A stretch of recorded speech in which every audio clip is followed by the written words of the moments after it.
अस्सलाम वालेकुम नाज़रीन, सुबह बख़ैर। उम्मीद है आप सब लोग अच्छे होंगे, ठीक होंगे। तो आज की जो हमारी रेसिपी है वो एक तो बहुत आसान है, क्योंकि वैसे भी कुछ लोग कह रहे थे जी जो भी आप बना रहे हैं वो बहुत ही मसालों वाला है, स्पाइसी चीज़ें बना रहे हैं, तो कुछ ऐसा बनाएं जो हेल्दी भी हो और आसानी से बन भी जाए। तो आसानी से बनने वाली चीज़ एक जहन में यही आई कि मुझे आता नहीं है, ये फर्स्ट ट्राई है मेरा। तो ये वैसे इसका नाम है स्पेनिश ऑमलेट।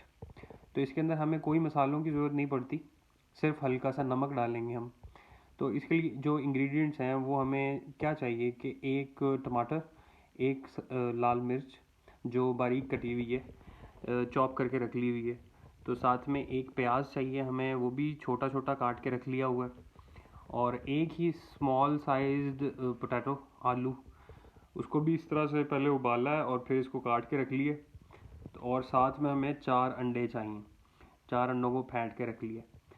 तो इस रेसिपी के लिए कोई रॉकेट साइंस नहीं है, मुश्किल नहीं है बिल्कुल भी। 10 से 15, मैक्सिमम 20 मिनट लेती है ये और तैयार हो जाती है।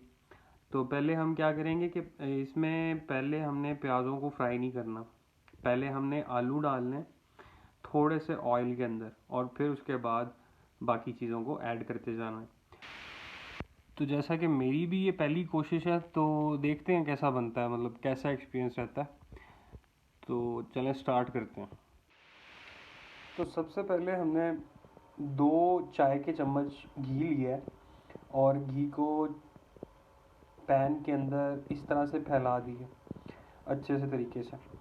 उसके बाद हम इसके अंदर आलू डालेंगे और आलूओं को 4 से 5 मिनट के लिए रखेंगे।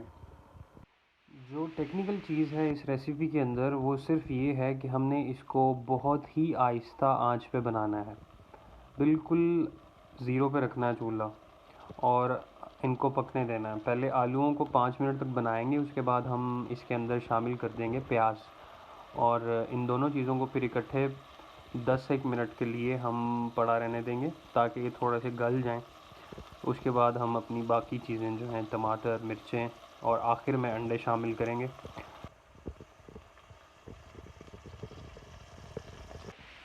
तो प्याज हमने ऐड कर दिया। पहले हमने आलू डाले थे। आलू याद रहे कि जो यहाँ पे इस्तेमाल हो रहे हैं वो ऑलरेडी उबाला हुआ आलू है। और उसके साथ अब उसके बाद में प्याज डाला है।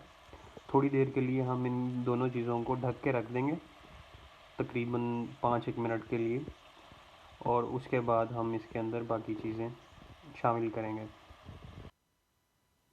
5 मिनट इन दोनों चीज़ों को इकट्ठे बनाने के बाद हम इसके अंदर शामिल करेंगे थोड़ा सा नमक, तकरीबन 1 चुटकी, उससे ज़्यादा नहीं। ये रेसिपी इस तरह की है, वरना मैं मसाले खाने वाला बंदा हूँ। तो अब हम इसके अंदर शामिल कर देंगे जो हमने मिर्चें काटी थी छोटी छोटी, और टमाटर एक काटा था चॉप किया हुआ। वो दोनों चीज़ें हम इसके अंदर शामिल कर देंगे और इनको थोड़ा सा मिक्स करके 2 से 3 मिनट बनने देंगे।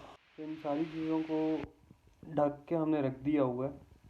इनको तकरीबन 5 मिनट और हम पड़े रहने देंगे। उसके बाद हम इनके अंदर अंडे शामिल करेंगे।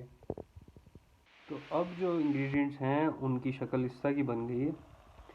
हम अब इसके ऊपर से जो अंडे हमने 4 फेंट के रख लिए हुए थे वो हम ऊपर डालेंगे इसके। एक चीज़ याद रहे कि आंच जो है चूल्हे की वो हमने बहुत ही आहिस्ता रखी हुई है और उसको आहिस्ता ही रखना है। अंडे को इस तरह से फैला देना है हमने इसके ऊपर। तो अंडे को हमने मिक्स नहीं किया है बिल्कुल, मतलब बीच में चम्मच नहीं चलाया है, सिर्फ फेंका है, यूं करके फैला दिया है इन चीज़ों के ऊपर, और इस तरह से ही पड़े रहने देना है। ढक देना है, अभी एक चुटकी नमक के ऊपर फेंक लें, उसके बाद इसको ढक दें, बिल्कुल आहिस्ता आंच पे पड़ा रहने दें, कम से कम 10 से 12 मिनट अब पड़ा रहने देना है। उसके बाद हम देखेंगे कि आया ये बन गया या नहीं बना।